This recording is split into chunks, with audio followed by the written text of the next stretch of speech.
this is Miss Storms and I'm coming to you with another science demonstration. Today we are going to make the incredible hoop glider with just a few simple materials. So this is something you probably have at home and you could do on your own. So I'm super excited to show you.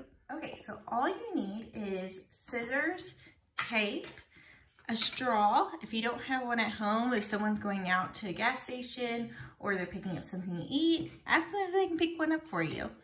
And some index cards or some type of stiff paper like cardstock. Okay, so the first thing you're going to do is take your index card or cardstock and you're going to cut it. You only need one piece. You're going to cut it into 3 strips. Each strip needs to be 1 inch by 5 inches long. I do not have a ruler or any type of measuring materials, but lucky for me, these index cards, according to the packaging, are 3 inches by 5 inches. So that just means I need to divide this into 3 strips, and they should be 1 inch by 5 inches. Okay, so we're gonna take 2 of our strips of paper and make one larger hoop, overlapping about 1/2 inch on each side. So the best way to do this is to go ahead and get a piece of tape ready, and then we're just gonna place it down. And then we can get another piece ready here on one side.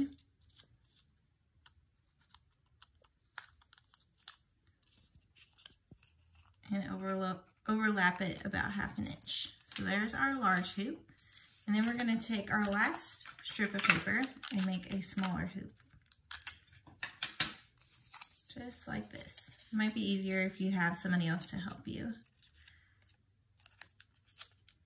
There we go, there's our 2 hoops. Now we're gonna take our 2 hoops and we're gonna connect them to our straw. We're gonna put the large hoop on one side and then the smaller hoop on the other side.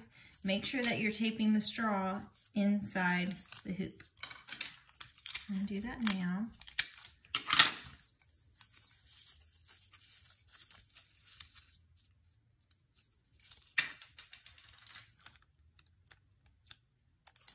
So I'm going to put the tape on the straw and then attach it to the hoop. I'm trying to figure out the easiest way to do this.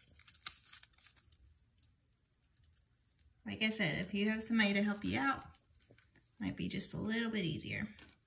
Okay, so I've got my one hoop and I'm going to attach the other. This one's going to be a little bit trickier because the hoop is so much smaller.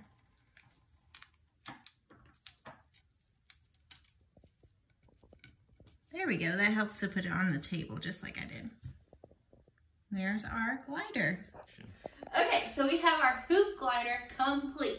So what we're gonna do is we're gonna hold it in the middle with the small hoop on the front and the large hoop pointing toward you.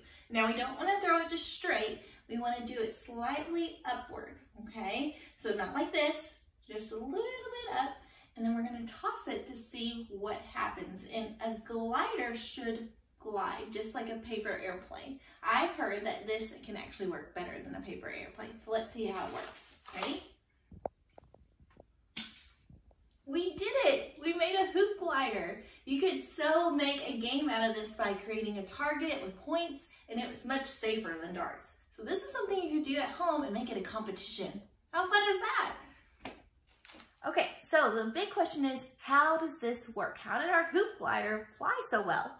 So the 2 hoops keep the straw balanced. The larger hoop in the back creates drag or air resistance, which keeps your hoop glider level, while the smaller hoop keeps it on its course. Pretty cool, right? So a question you may ask is, why isn't the plane or the hoop glider flipping upside down just like this? Because the hoops are heavier than the straw. Well, objects of different weights usually fall at the same speed. So that's why the hoops remain their upright position. So like I said earlier, this is a demonstration. It's your job to make it an experiment by asking a question. So you can come up with one on your own, or I have a few for you. So one question could be, does it matter the amount of hoops that you have on your straw? Does more hoops help it to fly better? You could try out different amounts of hoops to see what works. Also, does the length of the straw matter? You could cut a straw shorter to see if it might fly better, or it might fly worse. You could have a little competition with that too. You could also ask, does the placement of the hoop affect the glider's flight?